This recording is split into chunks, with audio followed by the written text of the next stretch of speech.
What is going on, everyone? It is me, the LoneVaultWanderer, and we are here with another H.A.M Radio Podcast. So, it is an Aussie takeover of the podcast today. Matty isn't here. He's out drinking, I think, or some shit. Noah just randomly messaged us in the Twitter chat and said he can't make it. So, it's me actually hosting the cast today, and we have an all-Aussie guest list for this podcast. First, we'll introduce Nova. Hello, it's me again. I keep coming back. You'll never stop me. That was the most depressing introduction. Hello. Yeah, that's me again. Hey guys, it's me, Noah. I'm looking at my answers at the bottom of the bottle. And today we actually have another big YouTuber joining us that does Fallout content. Can I get you to introduce yourself, Camel? I'm Camel of Camelworks, Elder Scrolls, Fallout, puns, nerd porn, period. It's beautiful work. The favorite one, which is nerd porn. I was like, whoa. Yeah. Entire channel in a nutshell. So please, I'll get Matty to post Camel's YouTube URL in the description below. Please click on his channel and subscribe to him. Also, subscribe to me. This is going to be a selfless pun. What's it called? Plug? That's the word I'm thinking. Pun. Yeah, pun. I'm tired, alright? I just had coffee in my Fallout mug. So, alrighty, this is going to be a good cast because it's an all-Aussie lineup, as I said. And we've got a bunch of Bethesda news in our news roundup. First of all, we're talking about survival mode, and it's just entered the beta phase. A lot of mixed views on the beta mode. Right now, I'm going to run down the main features that Bethesda has outlined in its Bethesda.net article about survival mode. So this might take a couple of minutes, so bear with me. But then this will allow us to actually talk about it and what we think. So first of all, the big features in the survival mode beta include saving with sleep. So there's no more quick saving, no more auto saving. You have to sleep to actually save your game. There's no more fast travel. You now deal but also take more damage. Threats no longer actually display on your compass unless you have the recon scope. There's a new perk called Adrenaline, where every 5 kills you increase your Adrenaline rank, which adds a 5% bonus damage. You now have wellness, so you have to stay hydrated, fed, and rested to remain combat ready. There's new fatigue, which works kind of like radiation, but it affects your action points instead of your hit points. So the more fatigue you build up, the less AP you will have for sprinting and VATS and whatnot. And also on the topic of sleeping to save, the type of beds you sleep in actually limits the length of time you can sleep, thereby limiting the amount you can actually recover with regards to the wellness feature. There's now illness and antibiotics, so there are several different illnesses that can affect you, and your base chance of getting sick increases as your average wellness decreases. There's a new thing called immunodeficiency, wherein items that cleanse your body of rads actually come with the cost of making you more tired, which means Rad-X is no longer just a positive item to use. There's slower healing, crippled limbs, so they no longer auto-heal after combat, which I'm really, really happy about. Limbs will actually remain crippled until they're healed by a stim pack or you're sleeping them off. Carry weight has been reduced, and items like ammo and stim packs now have weight. Painful encumbrance, there's a lot of shit here. Exceeding your carry weight reduces your overall wellness, quickly building fatigue, and eventually will cripple your legs. That's fucking brutal. Companion costs. So carry weight for companions has been decreased, and they will no longer automatically get back up if they're down during combat. In fact, they will return home if they're down without being healed. And lastly, enemy and loot repopulation. Locations you've cleared will now repopulate with new enemies and loot at a significantly slower rate. So let's start with you, Camel, being our special guest. What do you think about all these features and just overall the Fallout 4 survival mode? I think it's really good, man. I mean, turning the difficulty up does make it harder, but these extra features, it changes the game completely. Yeah. And it's really cool. I like the no fast travel.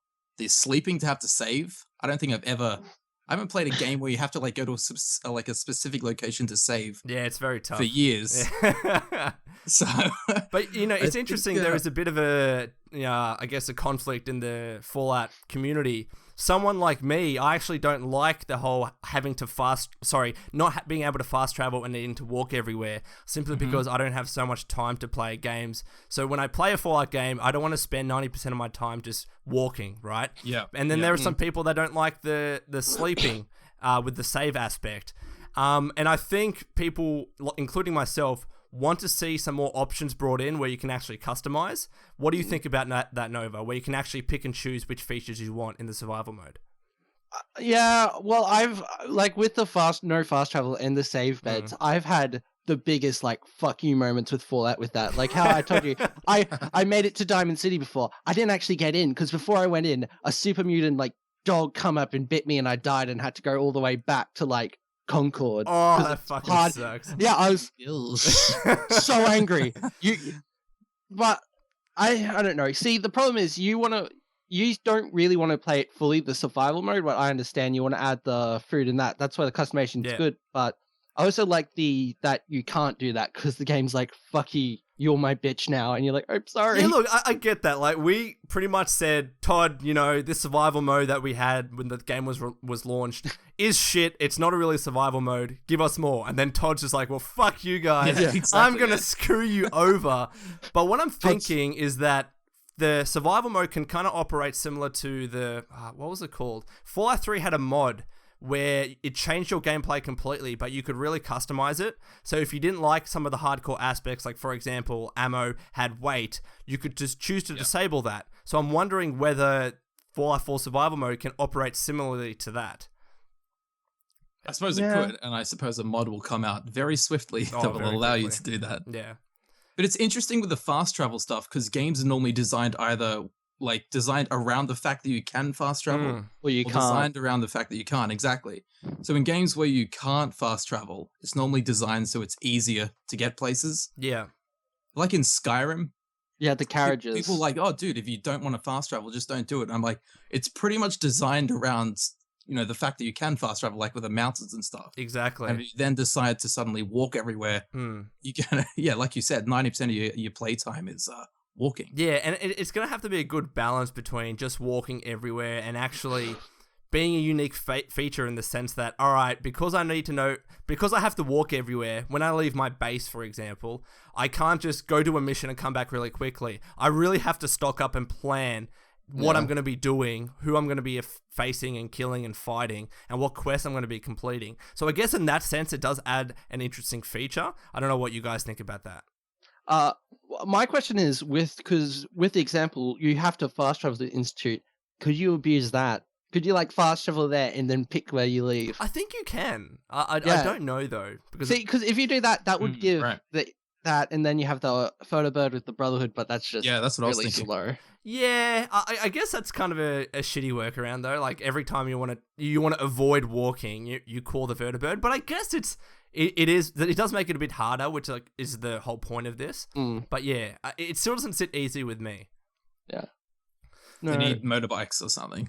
Yeah. You need a vehicle around here. It's good that you mentioned some carriages. Like in Skyrim. It's funny that you mentioned the whole motorbike thing because another mod in Fallout 3 operated where there's a motorbike that you use to fast travel as opposed to actually using your Pip-Boy to fast travel. So at least it made it a little bit harder in the sense that you had to repair this motorbike, you had to fuel it up, and it was only in a specific area, so you can only fast travel by accessing wherever you left the motorbike. So I'm thinking, could there be something similar like that in Fallout 4? Yeah, of course it could. I reckon that'd be sick. Yeah. I thought the railroad faction was going to rebuild the train tracks. That would be awesome. It was going to be a train system. I legitimately thought that, man. I just love that because that's not what the railroad originally was. It was to get slaves, and you're like, you know what? I think they'll fix those railroads up. Exactly. This is before, an hour into gameplay. I'm like, the railroad. Just the Mona, fix the roads. It's like, I don't do that. That's not what we do. Save all synths. If the train lines were rebuilt, that'd be a good fast travel kind of go around. Could you imagine? You go wherever you want, you can only travel somewhere along that train line. Yeah, exactly. Could you imagine if Fallout 4 had a fully fledged metro system? It could be underground or above ground, but I think that would be cool, wouldn't it? That would be awesome. Well, yeah, there's only a couple of stops on that train line, right? Yeah, exactly. And then the rest of the locations and kind of, we'll call them country areas because we're from Australia, you'd have to walk to, right? So you have your bush. Yeah. Bush. Out in the bush, you have to fucking walk, which kind of makes sense. But, at least with regards to the other features of the survival mode, what do you guys think about them? We'll start with you, Nova. Well, you come I do kind of enjoy how the damage and your health has been redone because you're really a glass cannon, except I have died so many times because of Molotovs I've misthrown. Fuck. I'm like, really, a Molotov just killed me. I was on the other side of the room. You're fucking kidding me, Todd. And plus as well, robots now explode thanks to Automatron. And that killed me on like easy difficulty about 10 times when I was playing the DLC. It was I was getting awesome. messed up, man. But then also the Automatron DLC actually would be a lot better to use in survival mode because A, your robots wouldn't use stim packs, so you can save them for yourself. Sneaky. They use the health thing. B, you can increase their carry weight a bitch ton with all the mods. So you'll be a god. What about you, Camel? What do you think about the other This features? sleeping thing is intriguing me. Yeah.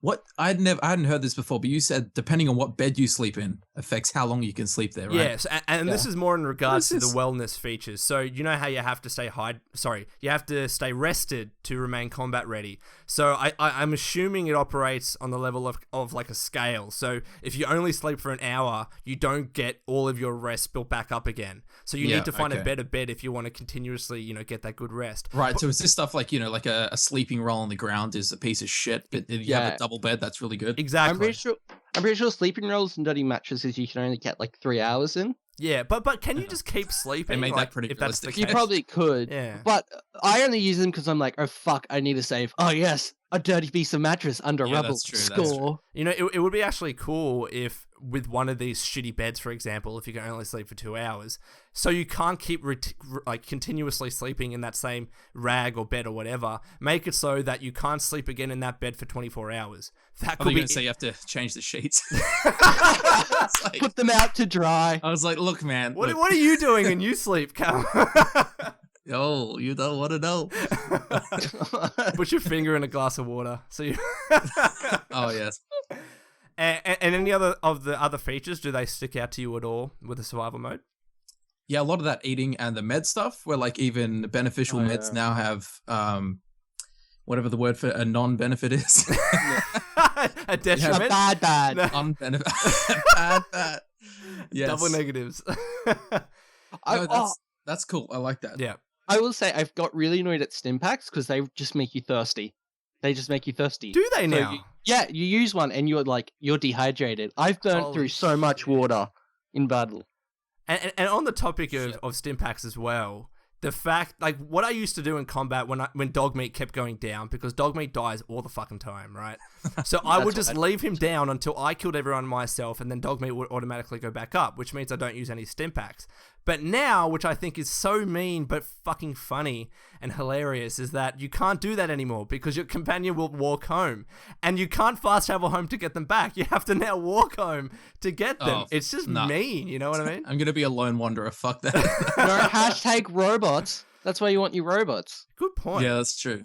But you have to repair them though. You have to repair them. Yeah, but they don't take up your stim pack, so you won't give it like a fuck. You're like, have as many of these little bastards you want. Well, now that you've mentioned that, Todd's listening, and he's going to be like, "Now, fuck you. Yeah. We need an equivalent Move the Automatron." Yeah, he's recalling Automatron. No, because the robots they have the repair kits that you can make. What's like some circuitry and stuff. Yeah. But you get so much just from doing the DLC. Like I left when I did the DLC with 30 of them. Well, on the topic of the DLC, and we were going to cover this later. We talked about this in the last cast, but it'll be good to get your guys' thoughts. What did you think about Automatron DLC, bearing in mind that it just was a $10 DLC? I liked it.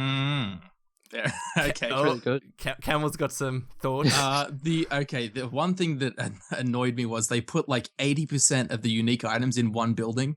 Yeah. I was like, dude, come on. Like you find like everything. 4 unique things like within 10 meters of each other. Yeah. Like, what are you doing?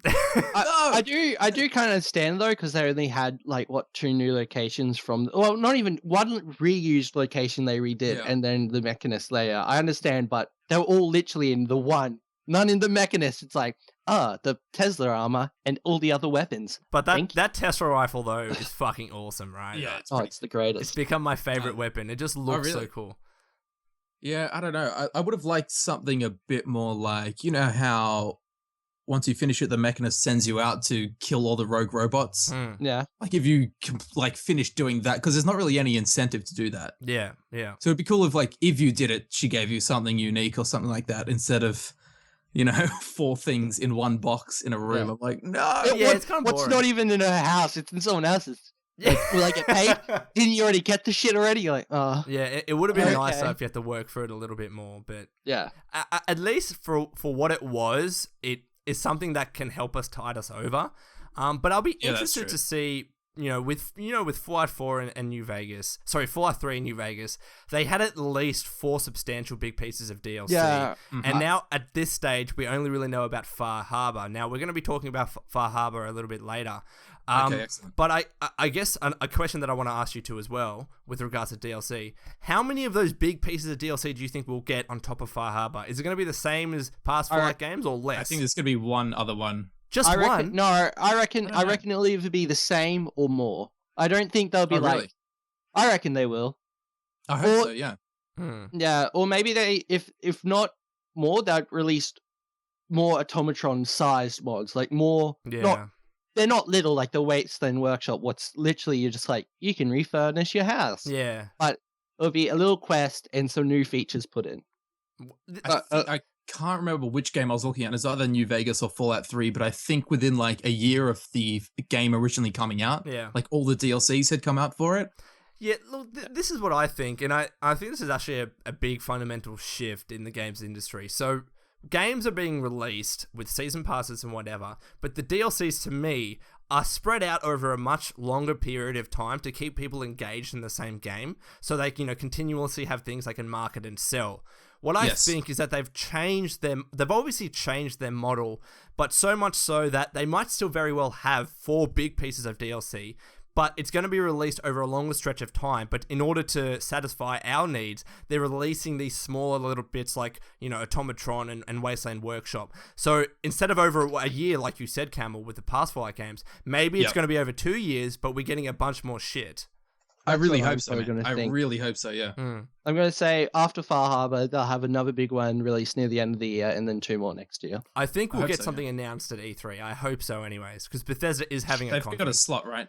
They definitely got a slot. Like, we've got, I think, Dishonored, I think they're going to talk about. Elder Scrolls Legends, where is that? Elder Scrolls Legends as well. What else? I don't know if they're going to talk about Doom unless there's a new piece of content or DLC coming out for it. They might. I reckon they might rush over it. They're like, and coming out this month is the new patterns, and they're like, okay, what's next? More Fallout 4 stuff. They'll definitely talk about Fallout 4, not as much as they did last time, but they will this time with what DLC they're going to release. Yeah, they must. I reckon they have a big announcement with Fallout 4 DLC, but I don't know. I reckon they're holding something because just Fallout 4 DLC, Doom, and Dishonored, I feel like, they've got something else up their sleeve, and I hope Legends, bro.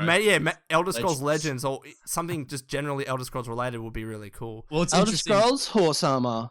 Oh, God. You shut up, Nova. Get out.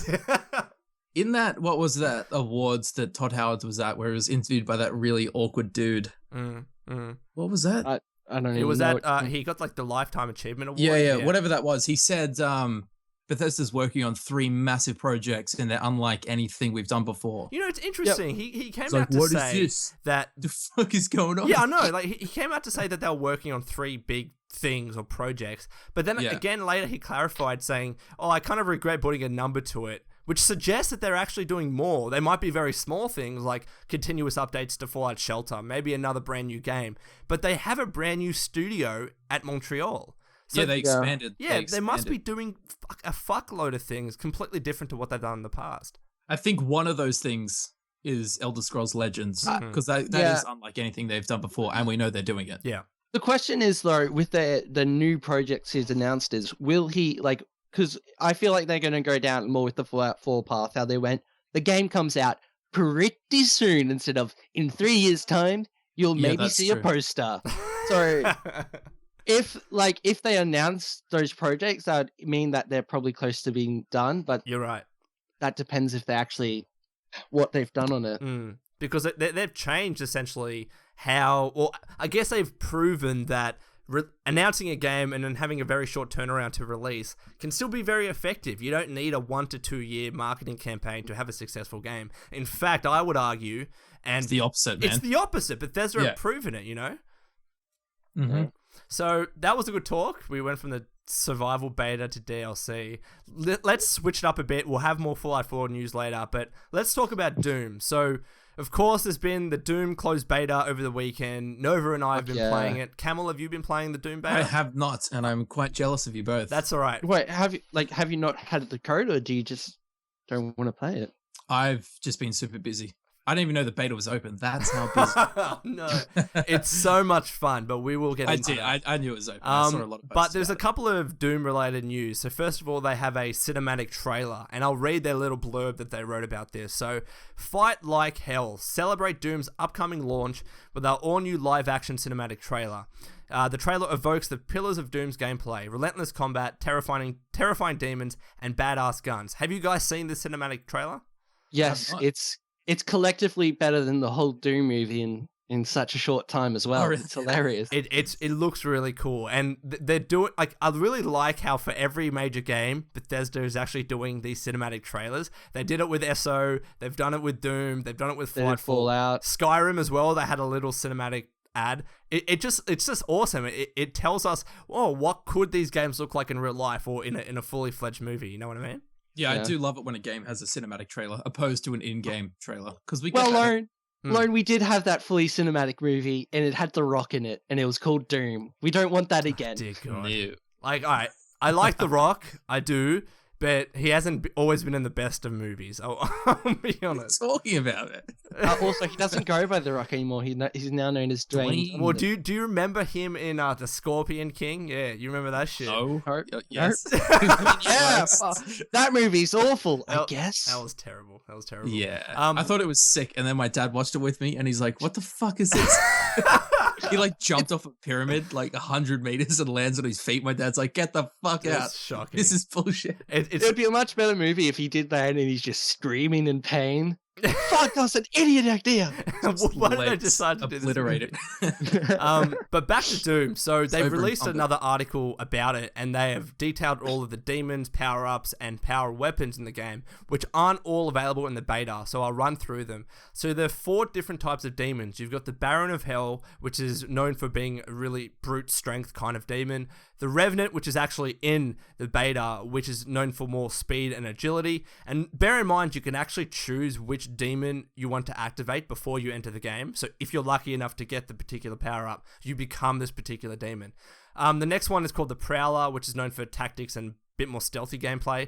And the Mancubus, which is a powerhouse with high health and long range. Yeah. It sounds like some weird like... Mancubus! You want to come back to my house with some painkillers? The new gimp. That's my new nickname, the Mancubus. I'm never picking the Mancubus. Holy shit. Alright, sorry, go on. No, you ruined the Mancubus for me. Some people call me the Mancubus. So, the power weapons in Doom, there's the Gauss Cannon, the Chainsaw, and the Big Fucking Gun, which of course is what Doom is really known for. I think only the Gauss Cannon is available in the beta, and this is a one-shot kill.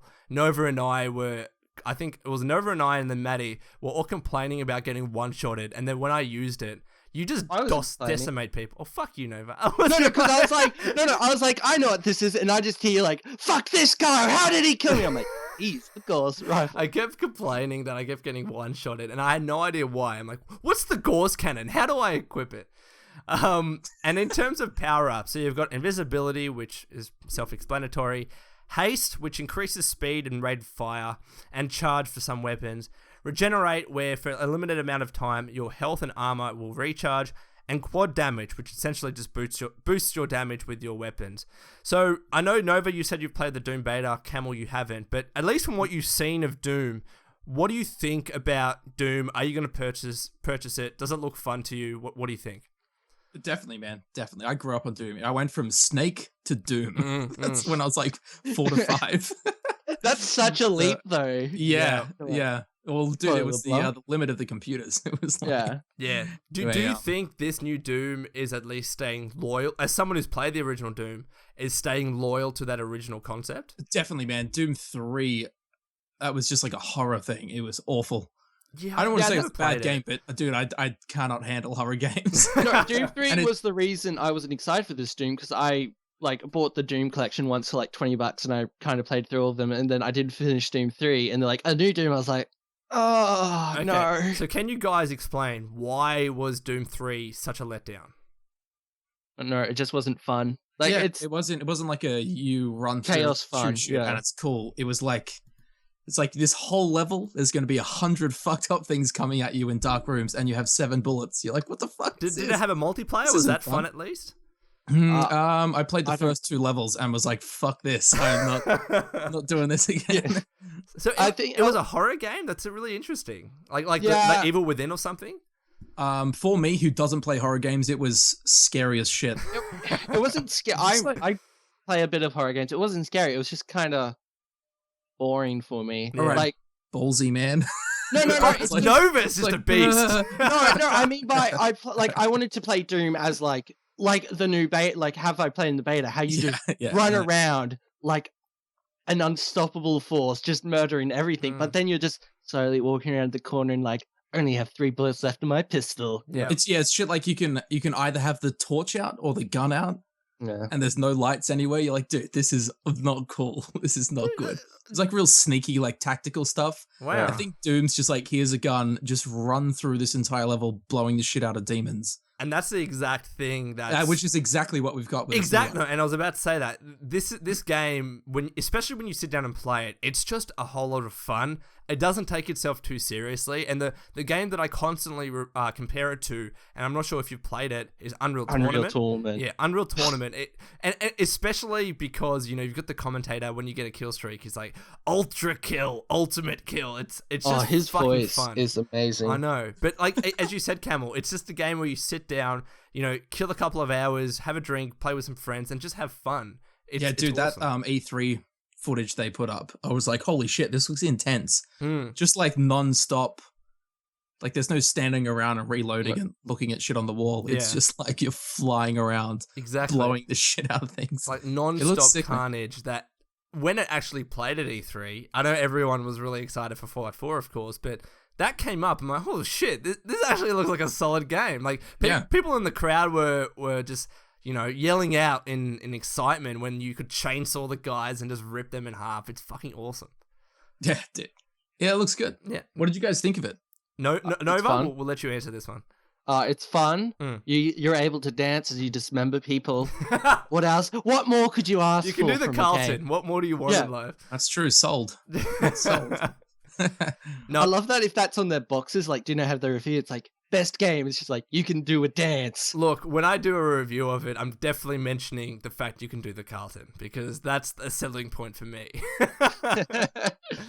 No, in the beta, awesome. Did you only get to do multiplayer, or did you get to play some of the campaigns? Just multiplayer. Okay. Yeah, but I wonder how the campaigns will unfold. Yeah. Should be interesting. I know a lot of people that are actually purely really excited for the campaign. And the fact that this game does have a really fun multiplayer and a campaign on top, I think it's going to be a lot of good value, Yeah, it'd be like a Halo. Yeah, exactly. An R-rated Halo. Yeah. I know a lot of people didn't like Halo 5, but, Halo's still a good franchise. My favorite thing, though, with the Doom beta is that everyone spends so much time customizing their armor, and it just hit me. Your colors are always blue when you're playing because you pick the team colors. It's like the biggest letdown. Shit. Really? Yeah, it just hit me when I was playing. I'm like, bullshit, wait a second. Bullshit. No, when you're playing, remember, you only play team modes, and then you're either sorted into the blue team or the red team, and you're always the blue team. That's no fun, because literally when I started playing the beta, the first hour, I just customized my weapons and my armor. It has to be perfect. It's like when you customize your face in an RPG.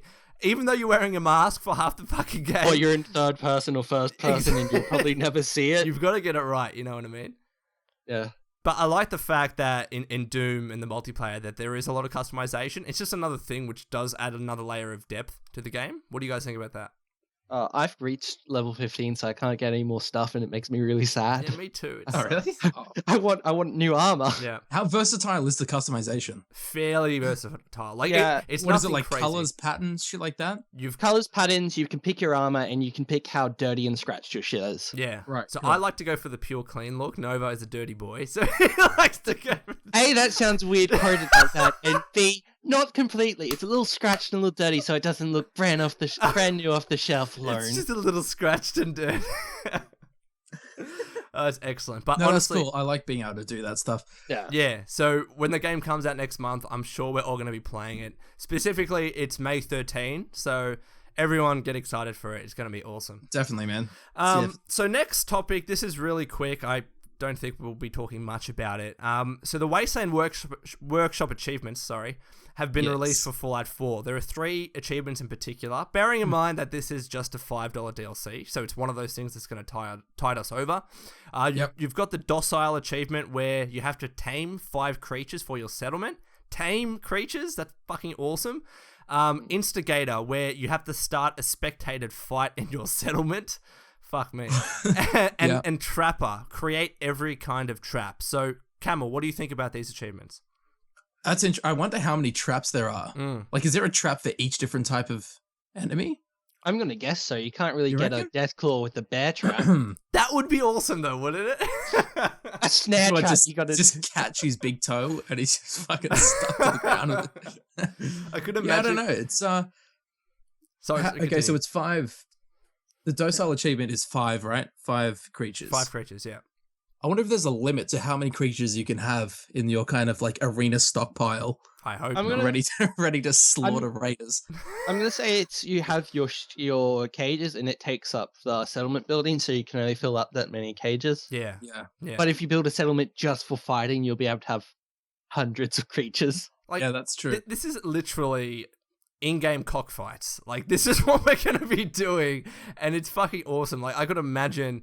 Well, first of all, I'm going to set a bunch of traps around the world, so I'll just be walking around and seeing, death claws caught in my traps by the tail and whatnot. But I'm really excited for the spectated fights because it's essentially like a cockfight. It's just going to be fucking hilarious. I know I'm evil. I wonder if taming and trapping are going to be 2 different things, like 2 different ways you can get creatures, or if catching a creature in a trap is then considered taming it. I feel like that's... I don't know how that's... Nova, what do you think? I'm kind of excited to make a Tina Turner character and be her from Thunderdome. Thunderdome! I didn't think of that, yes. That's been... This is why I've been really excited for this, because I'm like, oh my god, I can remake Mad Max 3. An awful movie compared to the rest. I can still remake it. The new Mad Max though was a good movie. Me and Lone can be Master and Blaster. Yes. Wait. Which one's the big one and who's the midget? I think the little dude's Master and the big. Okay, Nova's the midget. How dare you? Look? Out of us two, I'm clearly Tina Turner. I'm clearly Tina Turner. You could be Angry Anderson. Did you notice he's in that movie? Someone is going to remake Mad Max in Fallout 4 when this, DLC is released. I can't wait for it. But what are your other thoughts about this DLC, if you had any? I just wonder if there's going to be any kind of quests related to it. Probably not. This is the one I go, there's probably not going to be quests 2, but I'm still really excited. It's like just purely just mechanical stuff. Like, you can now do these extra things in your settlement. Well, what if it was... there'll be an older man walking around like, you can trap shit. And you're like, thanks, old man. But what if there was a quest line wherein it's like someone gave you a quest, you need to host this big fight with all of these people? Yeah, that's what I was thinking. Someone rocks up, they're like, dude, you need to build this arena. Go and catch this. Fucking WWE. I will make a WWE match in Fallout 4 that'll be better than this year's WrestleMania lineup. I fucking swear to God. My question is, hopefully with this, they fix the combat zone to be an actual working arena. What do you mean with that? Because the combat zone originally in the game was going to be a Thunderdome you go and fight in, and then it got cut not to be in the end of the game. With this, hopefully they fix that. If they do, that could be the way your quest start. You go there and he's like, well, you can make your own ones now. Was that the thing that was shown briefly in the trailer? And then that's what I was just thinking. Yeah. It shows a chick in a ring like swinging her arms at the air. That's where Kate was. And then you go there and it's like, well, we got fucked by raiders. Yeah. Yes. Shit. Yes. Fucking Todd, yeah. You're teasing us for no reason. There's so many things I see. I'm like, if they don't use that, like for like the memory lounges, if they don't use that in DLC, I'll be upset. Yeah. Because you could set like a pre-war DLC. Mm-hmm.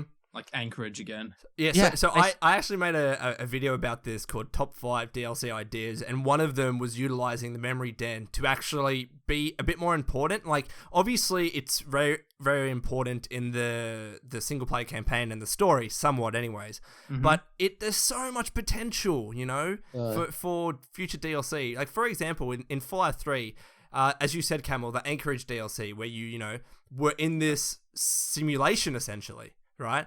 Something similar could happen with Fallout 4. Maybe, like, I would love to, for example, to be able to experience Dr. Lee's departure from Fallout 3 and the Brotherhood. You know, she pretty much dejected from them. So I would love to see similar stories like that. I don't know what you guys think. If you could go and sit in a pod and it's just New Vegas with new graphics. That's starting a debate. Just Benny. Like, no, go away. We'll actually be able to play a good game. Oh, that's right.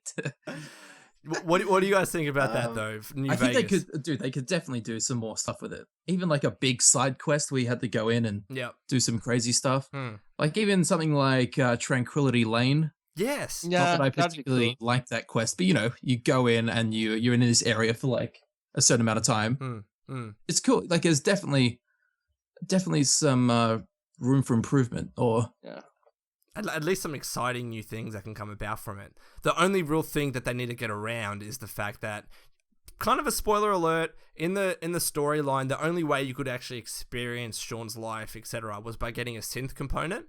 You can't really do that with a human, right? So no, but that was because you want to find out the guy you kill. Well, I mean, actually, let's be honest. If you haven't finished Fallout 4 by now, you're just talk about it. Spoiler alert. Yeah, feel free.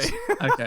Like you kill Kellogg, and that's how you find it. But that's only because you went through Kellogg's mind. You would be able to go back to things your player went through, and if you're the male, he's a war veteran.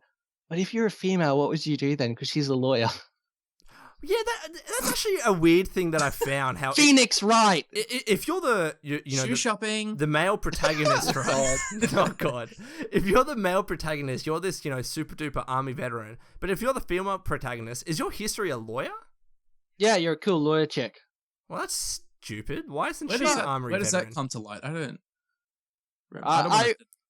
Nova. Yes. I thought because I know from the start when I was talking to other people before Fallout 4 came out, and there was stuff like, oh, he's clear, like probably the army because he's pre-war, like, or maybe he met his the wife there, and then it's like, no, she's a lawyer. You're like, oh, okay. I'm gonna have to search for that wife lawyer. Like she is. Her holotape says it. She has a lawyer. She is a lawyer. Okay, that's interesting. Didn't you know that, Lone? No, Jesus. I'm obviously not a Fallout fan. Am I right? Get off this podcast. What the fuck are you doing? Yeah, Lone. Yeah, so excited for future potential DLC. And we touched on Fire Harbor before, but I guess we can we've kind of given our thoughts. We'll probably move on from that because we've been speaking about Bethesda news for about 40 minutes now.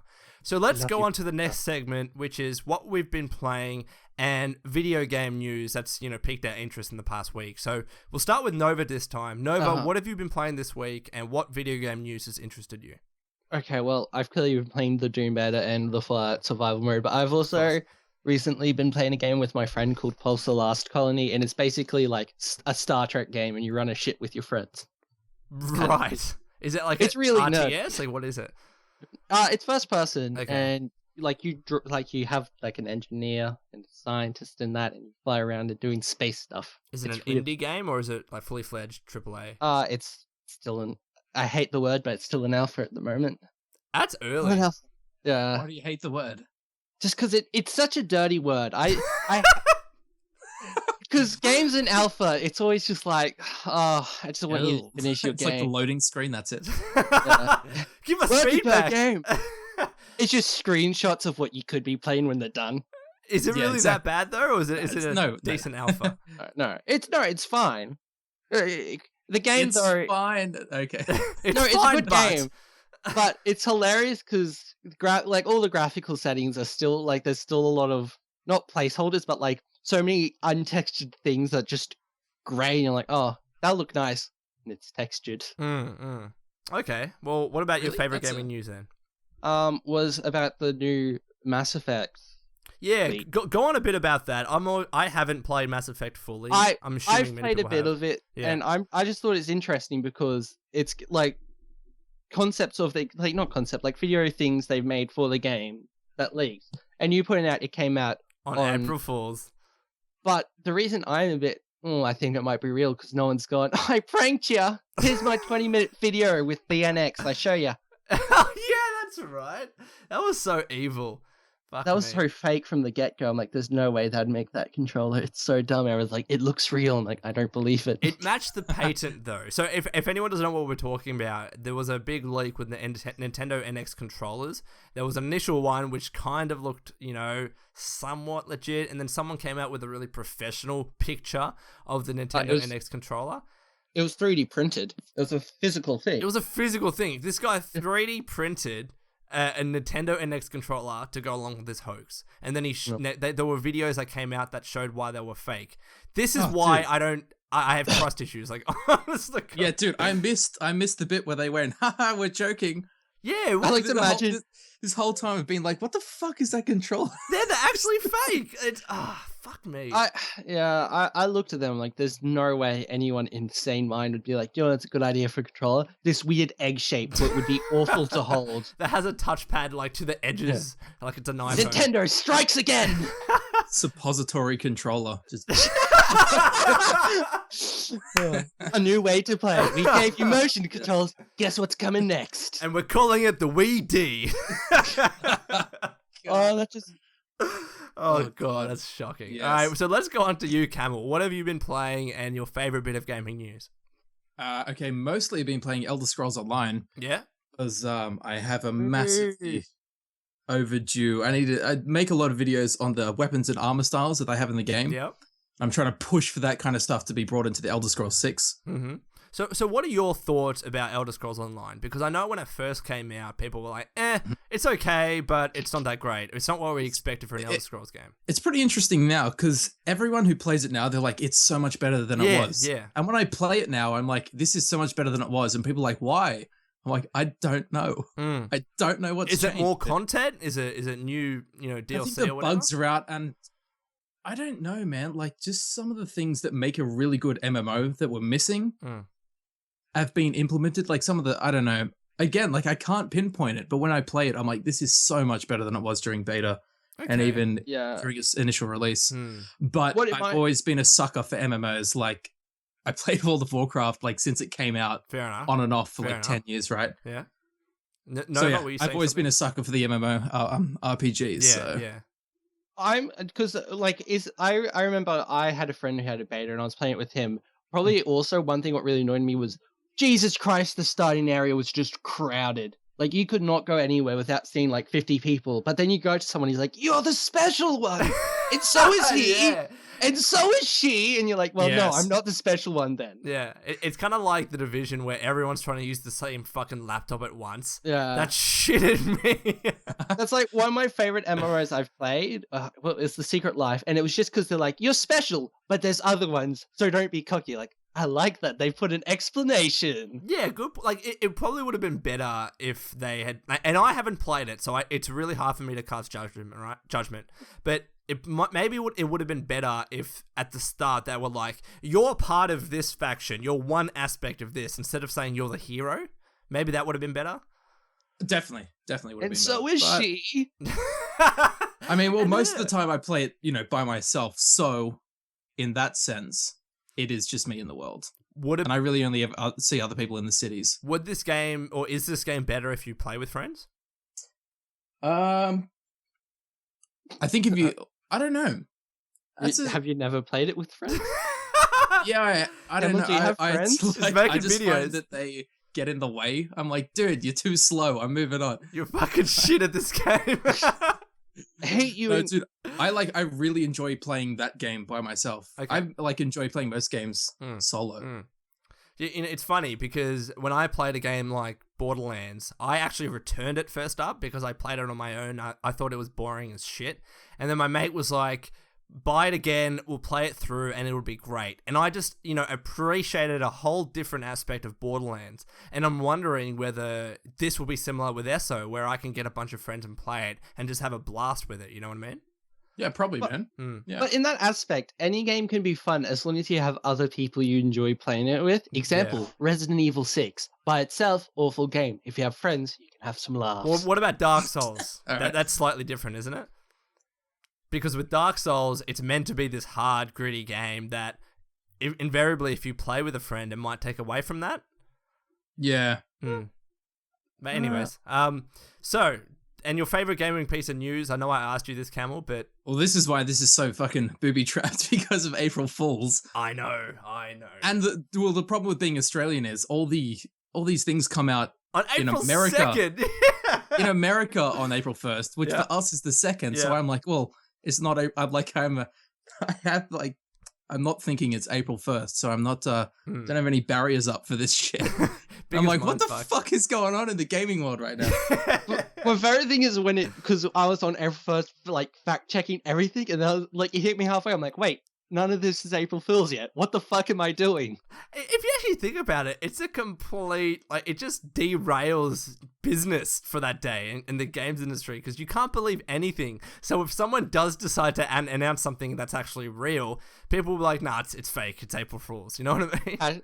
Hashtag fucking Maddie's review. Everyone's like, it was a prank. It's like, no, it wasn't, guys. It wasn't a I prank. felt so bad for Maddie. I really did. Maddie got a ton of shit for some reason on his Quantum Break review, and people were like, Maddie, is this an April Fool's joke? Is this game actually good? Oh my god.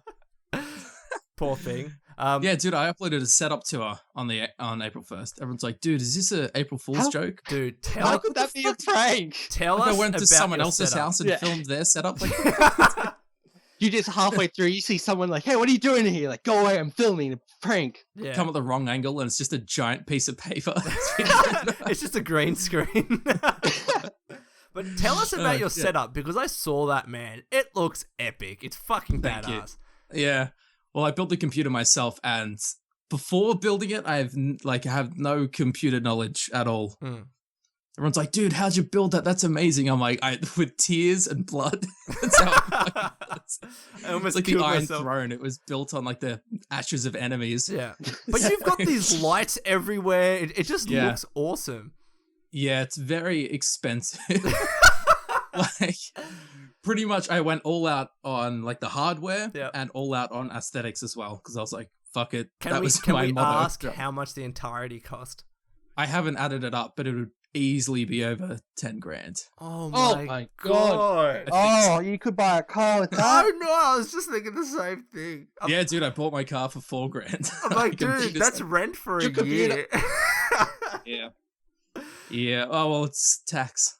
You know what? That's true because you claim it as a job expense. Yeah, there's only so much I can claim though. I know that. Like, that's yeah, true. man, I needed like the $200 like UV shit in there as well. Like, hang on, you don't need that to work. That's not as funny as one of my friends. Like, his dad works in like the mining thing, and they got him a The gaming mining computer. thing. Yeah. Like, no, like he's a something, and they claimed his computer as like his gaming computer as tax deductible. They're like, no, he's using it for work. Dude, people like to do that with the ATO because they're never gonna check up on it. It's I don't do it because I'm really Yeah, okay. paranoid. But shut up, no. Okay, that's really awesome because Yeah, dude, and 2 new monitors. They were fucking expensive. are they 4K? They're 2K. 2K. All right. Yeah. So you're a pleb essentially. You're Yeah, pretty much. I got a 1920 by 1080p, so I can't complain.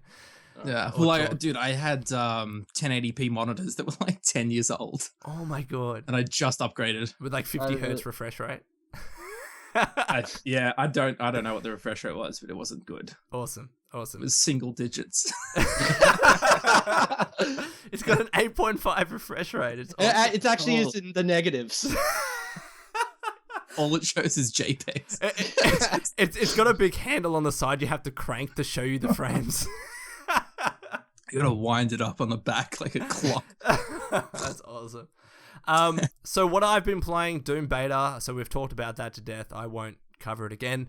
But there is news about Call of Duty. I know a lot of people don't like Call of Duty, but at least, when in the Modern Warfare days and Modern Warfare 2 days, a lot of us and a lot of people watching this probably were fans of the series, especially because we were younger.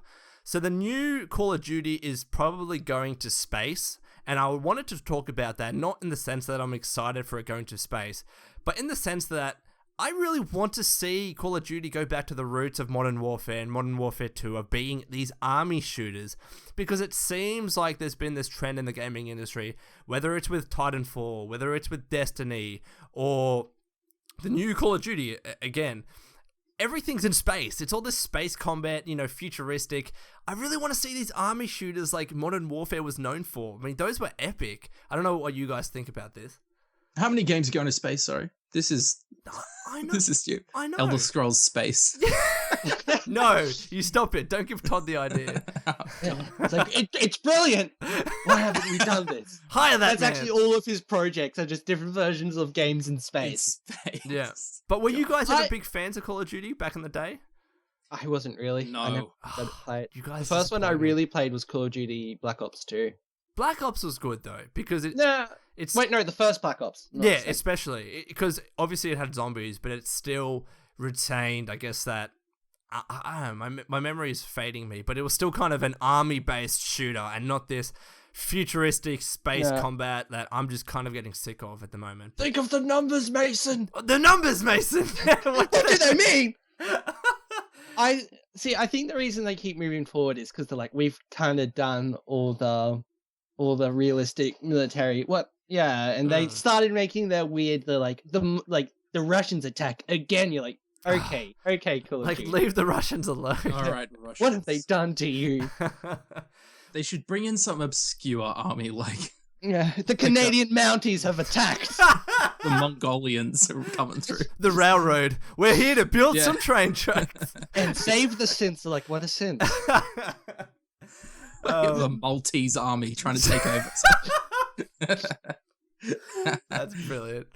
Alrighty, well, how far are we into this podcast? So we're about almost an hour in, so it's a good time to answer some fan questions. So we've got 6 fan questions today. We have a good mix between game, Fallout-related questions and personal questions. They're not too personal, but they're... All right. What's the number, Lone? Think of the numbers. Shut up, Nova. So what are the numbers, Mason? The first question comes from Brandon Bennett, and he asks, if there was a Fallout-like nuclear apocalypse and you could take 3 items into the vault, what would they be? We'll start with you, Nova. My computer. God, that's such a nerd answer. And I'm done. nerd. I don't know. Computer. Yep. A lot of movies. Yep. I'm counting that as one thing. You can't. You got to bring one movie. Oh, okay. If I can only bring one, clearly I'd bring the Doom movie and The Room. Okay. Those are my 3 things: my computer, the Doom movie, and Room. What about you, Camel?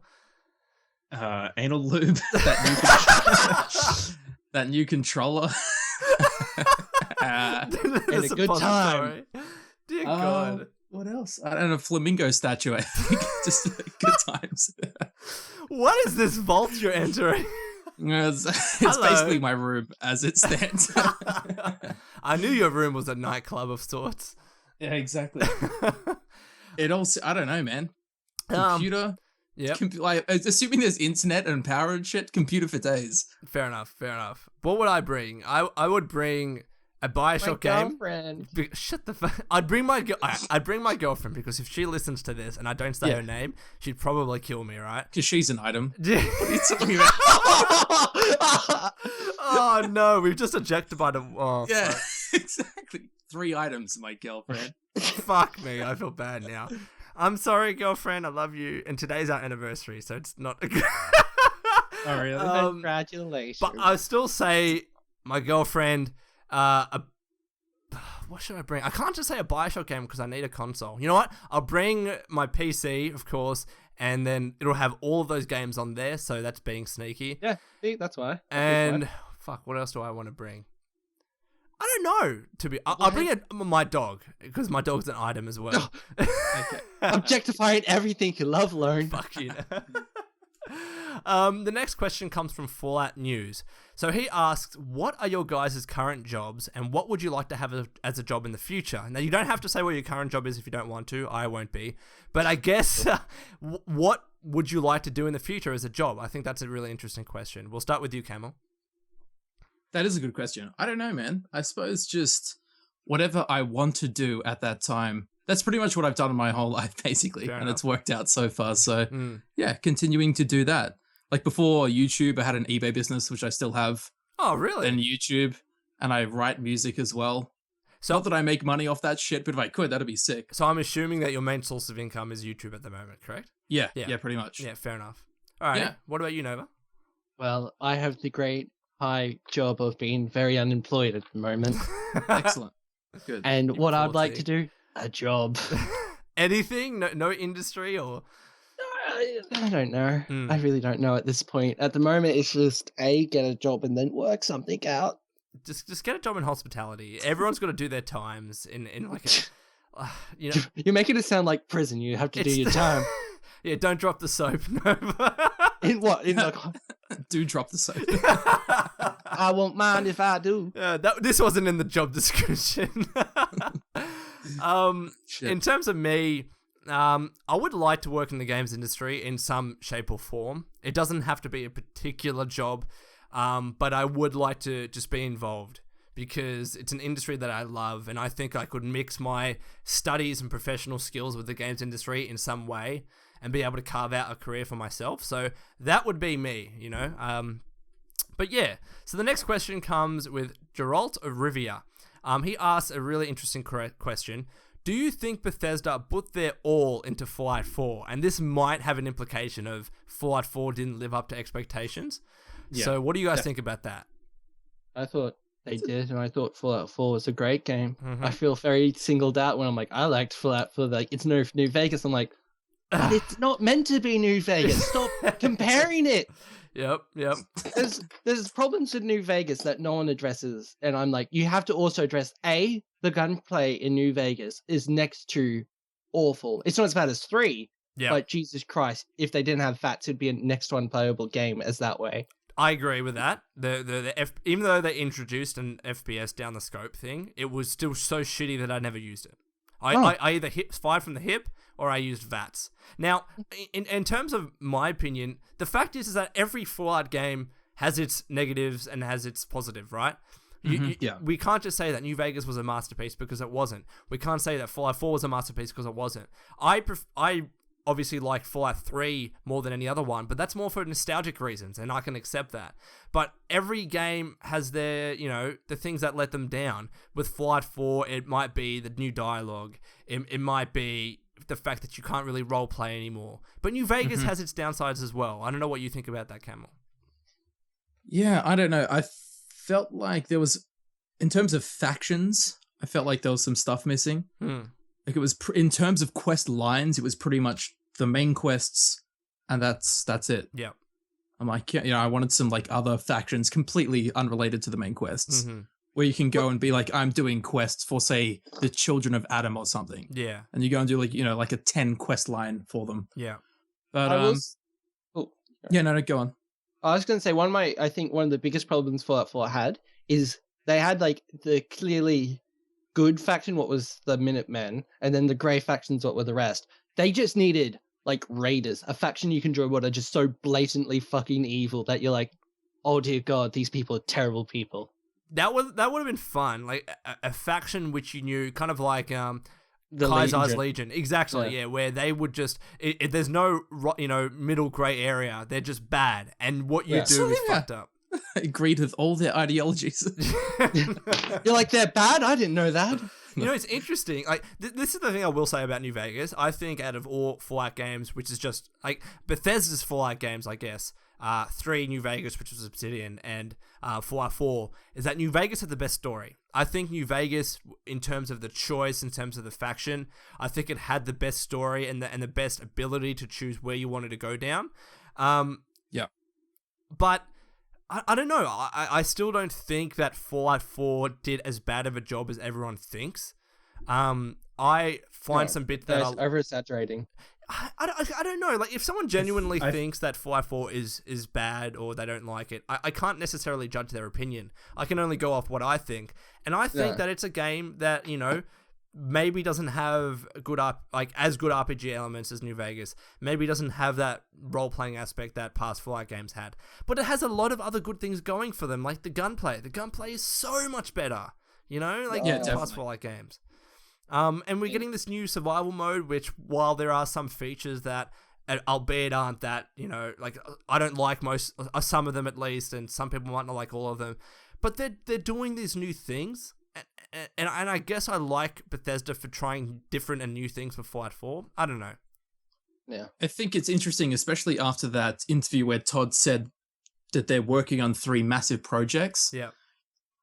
And I assume they've been working on at least some of them before they expanded their business. So it probably, like, maybe they didn't give it their all in terms of, like, their entire team's force. Yeah. They were kind of spread out more. That's why we had, like, you know, some missing features like quest lines or uniquely skinned items or things like that. You know, I'll be honest with my thoughts, and I don't think it's a fact that they didn't put their all in.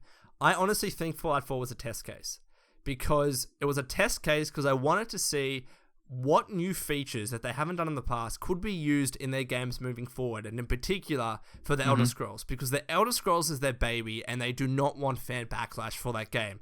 So imagine if they did what they did with Fallout 4, but for Elder Scrolls, right? Yeah. People would have lost their shit, but not so much with Fallout 4 because that's not their IP. They purchased it. So I think they've experimented a lot with this game, and now they'll know that no, people don't like a voice protagonist, and they're not going to do that in Elder Scrolls. Do you know what I mean there? Yeah, So yeah. I loved the voice protagonist. I just think what they needed to do was added just a bit more options. What if they do go do more voice protagonist, what I kind of hope they do, they do add that. They add the option to read more. I guess that's the problem with having a voice protagonist, though, is that you're restricted by the amount of time you have with your protagonist or with your voice actor, like Brian or Courtney, right? If they would have recorded like double the amount of lines, so you had 8 options, that would have took the double amount of time and double the amount of pay for these voice actors. So there's a balance that has to be drawn, whereas you don't have those limitations if it's no voice actor, if it's a silent protagonist. Yeah, that's true. I also think a voice protagonist kind of limits the definition of your character. Like if you're role-playing and he's an evil dude, like Brian's voice will always bring some kind of level of character. Well, anyone's voice will always bring their own. Exactly. Yeah.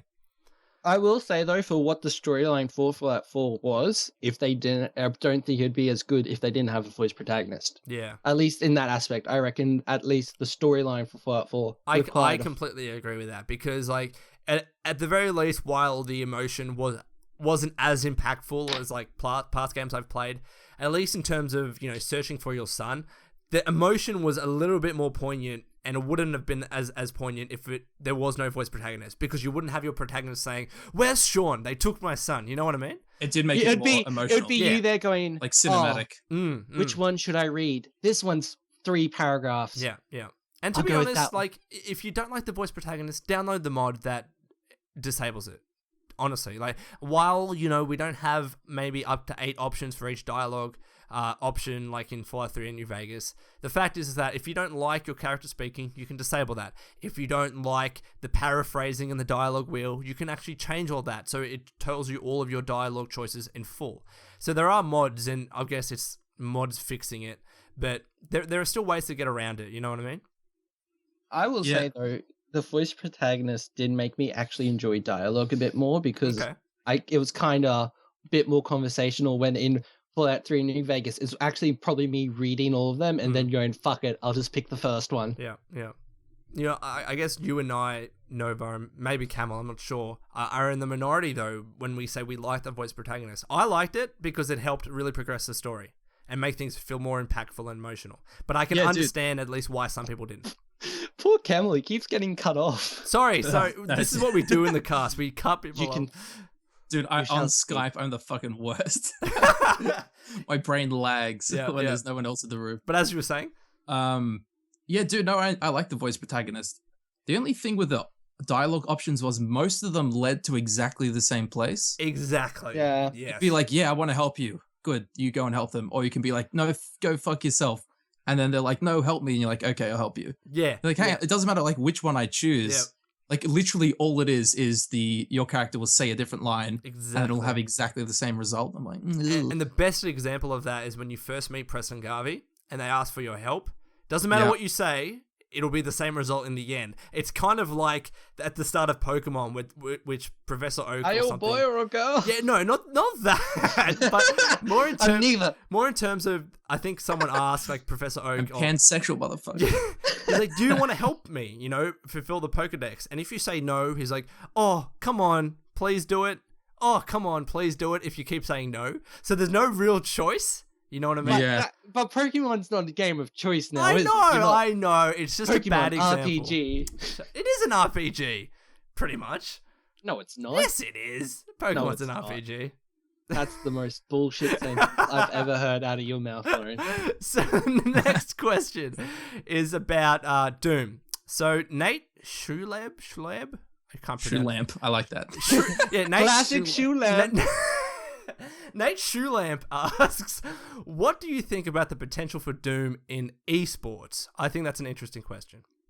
Esports. I don't know. I think it's funner to play than to watch. Okay. Camel, what do you think? Do you think the rating would be an issue in esports? In terms of the MA or the R rating? Yeah. Like all the blood and gore would be an issue for like, I think so. you know, family, 12-year-olds watching some dude Family play. friendly.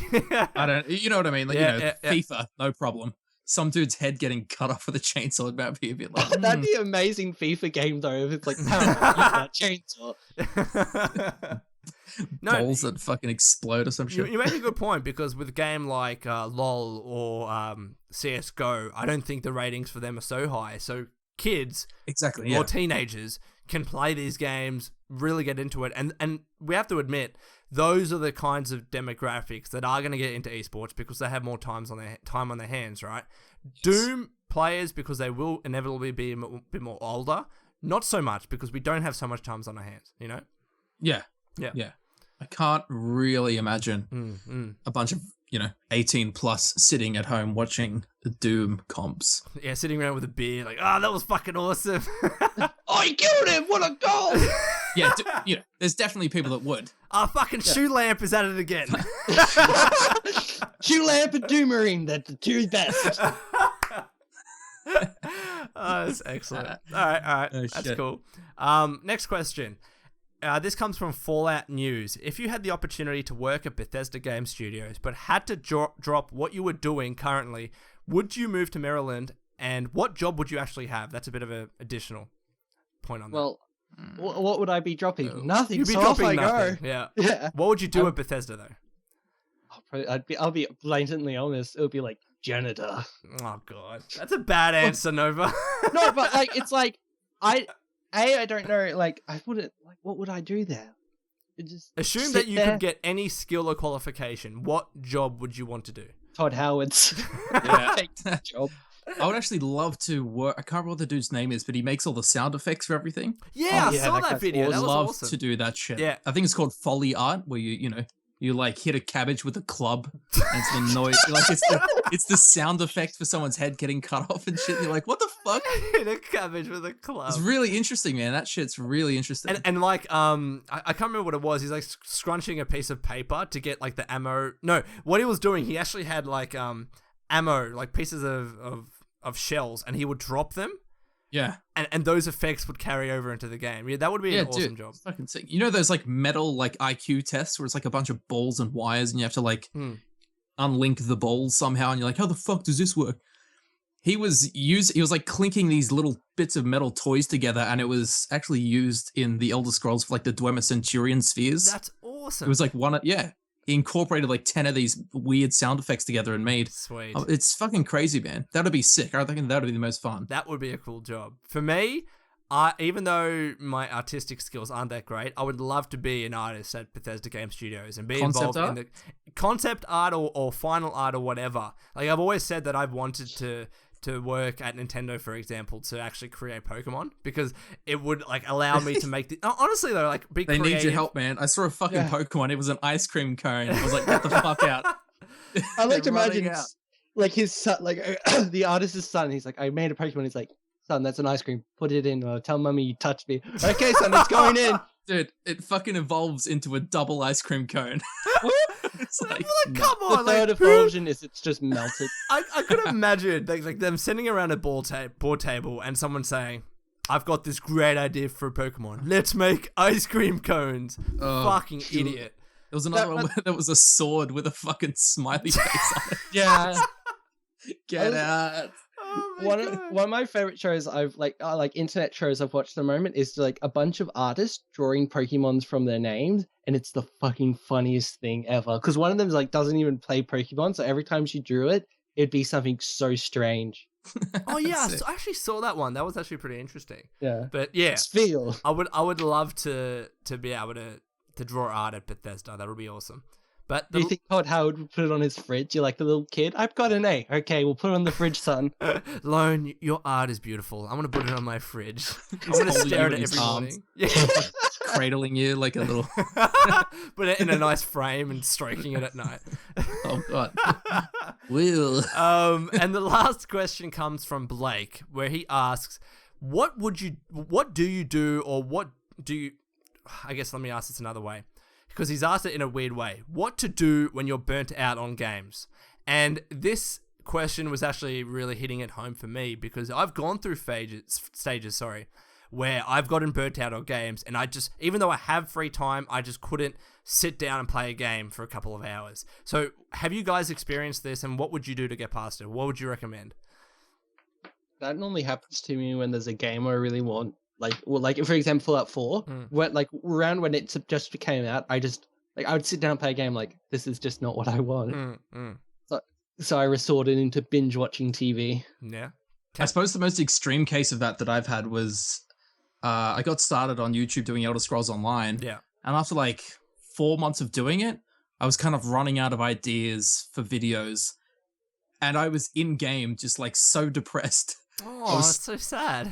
And the game was still pretty fresh, so there's heaps of bugs, and I'm trying to finish this quest, and the dude wasn't there, and I'm just like, this is bullshit, man. And dude, I just logged out, and I didn't make any videos for like 6 months. I didn't play the Elder Scrolls Online for 6 months. Shit. So you didn't make any videos at all on your channel for that long? Yeah, I went to TAFE and did a multimedia course. Wow. To learn how to use Photoshop and Premiere Pro properly and shit like that. And then made a Skyrim Easter eggs video in one of the holidays, and that kind of revamped the YouTube there. Rekindled your and now passion. that's got like 1.7 million views. Holy shit. Yeah. So I guess the key there is just to take a step back maybe for a couple of weeks. Yeah, dude, if you get burnt out, just go outside. Like, go for a run. Go into the bush. Go into the bush. All you Americans out there, listen, go out to the bush when you're burnt out. Like, don't do that. Yeah, come to Australia and go into the bush and you'll get fucking killed. Yeah, you'll be out there like, I wish I was in a video game, man. This is bullshit. Spirit walk. Alrighty, so we've been recording for just over an hour now. So this has actually been a really good podcast. So Nova and Camel, thank you so much for joining and being guests on the cast. And the way we like to end these podcasts is having our guests end it. So we're going to have Camel actually end this podcast in whatever way he thinks fit. So I'm going to say bye, Nova. Thank you for joining. And Camel, yeah, end the cast as any way you see fit. All right then. Well, it's been a pleasure being on here with you two guys. And I suppose if anyone's listened this long, you deserve to know that I have actually hugged the LoneVaultWanderer. Yes, he has. In person. Yes. We took a picture with each other. That's true. And That's so cute. And Lone didn't want his face shown, so he wore a Vault Boy mask. That's so funny. Yeah. Lauren, I'm gonna hug you one day, and I expect Camel to be there. Dude, am I the first guest on here who's seen you in person? Ellie has seen me, but I haven't been in a podcast with her though. Yeah.